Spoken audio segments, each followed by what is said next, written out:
연구소 기업 혹시 들어보셨습니까? 말 그대로 연구소가 보유한 기술을 출자해 회사를 설립하는 형태를 말하는데요.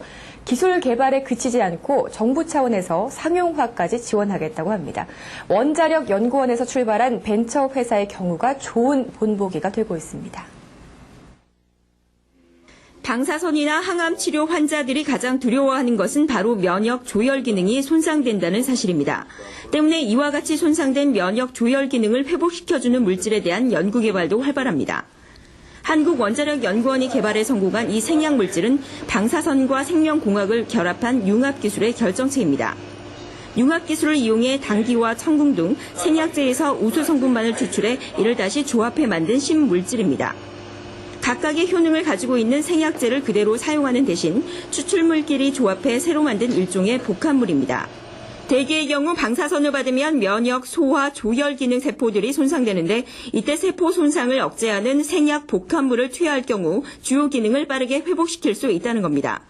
실제 암 환자들에 대한 임상시험 결과 면역세포 회복과 염증 부작용 억제 효능이 입증됐고 특히 노약자나 만성질환자에게 효과가 높았습니다.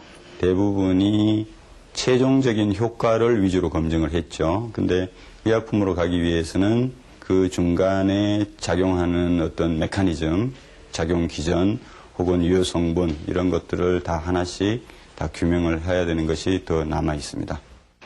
면역 조절 기능 장애의 효능이 높은 이 생약 복합물 특허 기술은 현재 벤처회사에 이전돼 상품으로 나온 상태입니다. 지난 2004년에 정부 출연 연구기관인 원자력연구원이 기술을, 기업은 자본을 각각 출자한 겁니다. 여기서 탄생된 제품이 바로 액상 형태로 만들어진 건강식품과 화장품. 이전받은 기술을 응용해 당귀 등 생약제에서 나온 혼합 추출물로 만든 상품들입니다. 면역 기능을 개선하는 데 효능이 있는 건강식품의 경우 식품의약품안전청의 인증을 받아 시중에 판매 중입니다. 특히 건강에 대한 관심이 급증하면서 경기 침체 속에서도 매출은 꾸준히 상승하고 있습니다. 다이어트 식품이라든지 아니면 당뇨에 좋은 식품이나 이런 걸 저희들이 생산을 해가지고 건강 기능성 식품 업체라든지 안 그러면 소재 전문 업체로 저희들이 계속 이렇게 커 나가려고 그렇게 생각하고 있습니다.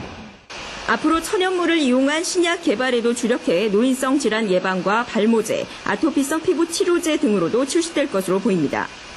현재 기능성 식품에 대한 국내 시장 규모는 1조 2천억 원, 또 세계 시장은 130조 원으로 추산되고 있어 이번 제품 개발로 인한 국내외 파급 효과는 더욱 커질 것으로 전망됩니다.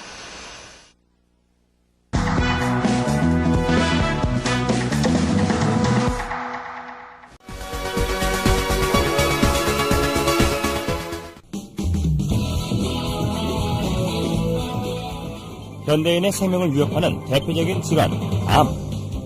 현대의학의 3대 암 치료법은 외과적 수술과 항암 대비 방사선 치료. 하지만 말기암인 경우 암 완치는 고작 20%. 첨단 현대의학도 암을 불치병으로 남겨놓은 상황인데 현대의학이 풀지 못하고 있는 불치병들, 그 해법을 면역력 강화에서 찾고자 하는 시도들이 새롭게 관심을 모으고 있다. 이런 가운데 산학연 협동의 면역 연구 개발은 경쟁력 있는 결실을 연이어 내놓고 있는데 과감한 투자와 지속적인 연구로 부작용 없는 면역 치료에 도전하는 우리 의료계의 변화. 천연 생약제에서 추출한 성분으로 만든 항암 기능성 식품이 국내에서 처음으로 개발돼서 이르면 이달 안에 시판될 예정입니다. 주용호 기자가 전합니다. 항암과 암치료 부작용이나 성인병을 예방하기 위해 개발된 기능성 식품입니다. 해모힘과 해바톤으로 이름 지어진 이들 식품은 생체 손상을 막고 조혈과 면역 증진, 생체 조직의 재생을 촉진하는 기능을 발휘합니다. 이러한 효능을 입증하기 위해 쥐에게 암세포를 투여해봤습니다.